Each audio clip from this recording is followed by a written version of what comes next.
inside the chaotic 4 days that have left Gianni Infantino fighting to stay in power. How arrogant FIFA president's gamble spectacularly backfired, and the contenders looking to overthrow him after World Cup own goal. It's only 2 weeks since Gianni Infantino joined President Donald Trump in handing over the Jules Rimet trophy to Spain in New Jersey, wearing a dark suit, blindingly white trainers, and the self-satisfied grin of a man celebrating a World Cup triumph of his own. The FIFA president declared the tournament and its new 48-team format a huge success after spending the previous 6 weeks flitting around North America in a private jet to see his vision become reality.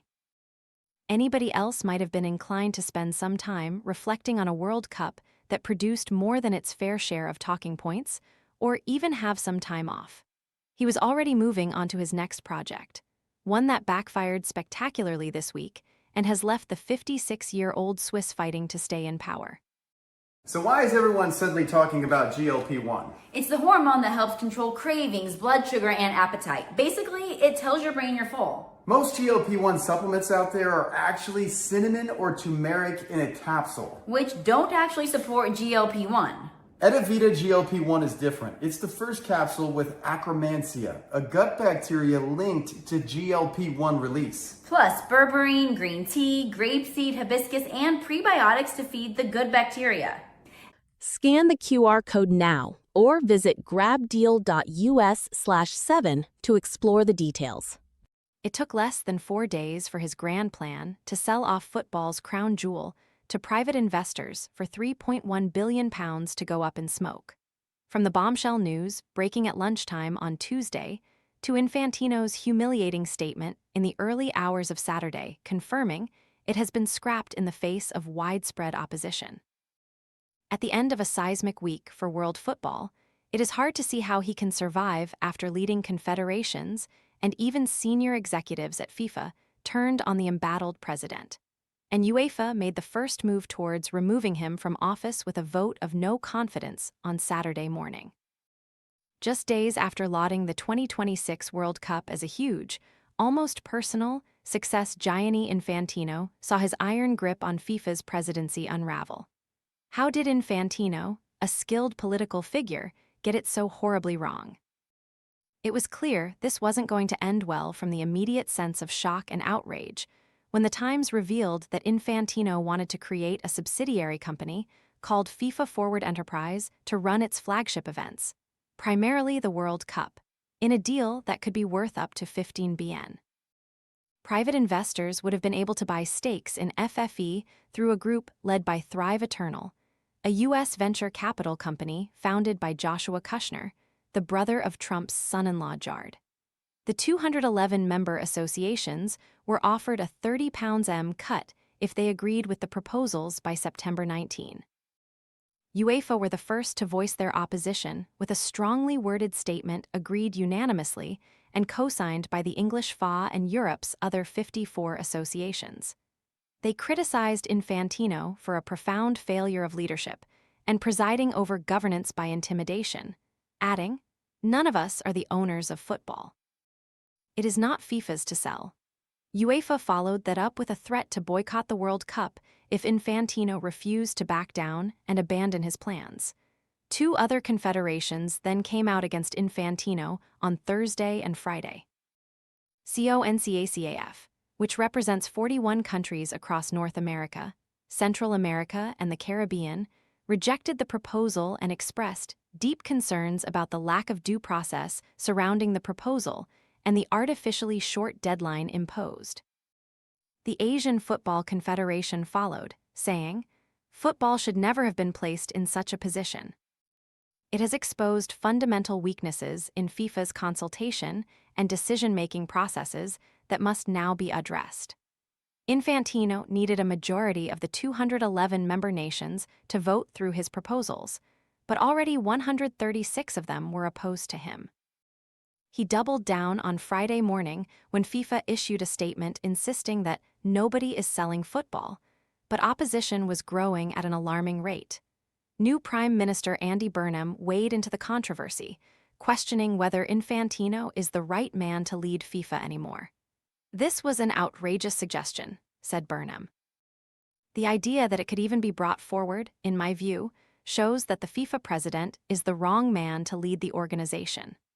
More damagingly for Infantino, two of his senior aides turned against him in the space of a few hours.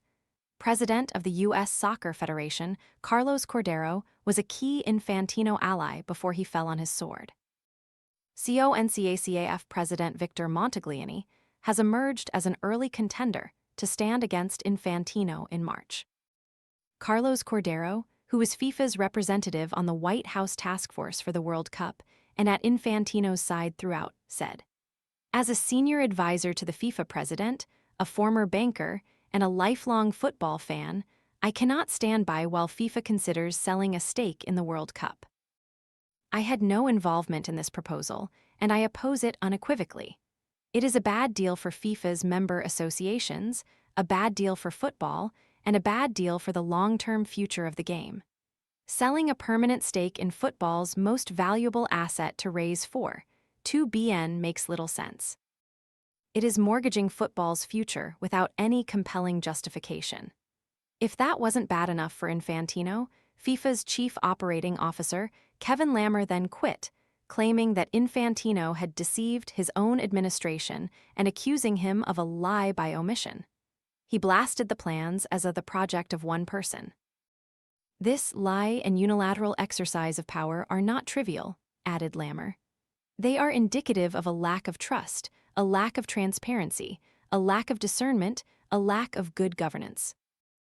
Not only must this project not go ahead, but the time has now come for football political leaders to ask themselves the right questions and make the right decisions. My colleagues, some of whom have dedicated their lives to football, deserve better than contempt and intimidation. The ball is now in the court of those who have the power to change things. I know I have a duty of loyalty to my employer. But I also, and above all, have a duty of loyalty to certain values and to the upbringing I have received, and a duty to support my colleagues. And if that means I lose my job, then so be it. I will understand and respect that decision. At least I'll sleep well tonight."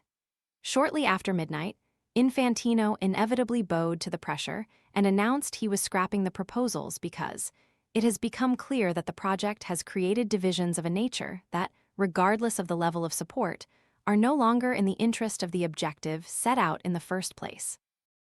If he thought that would be the end of the matter, however, it quickly became clear on Saturday that the implications could be far greater when UEFA declared a vote of no confidence in him.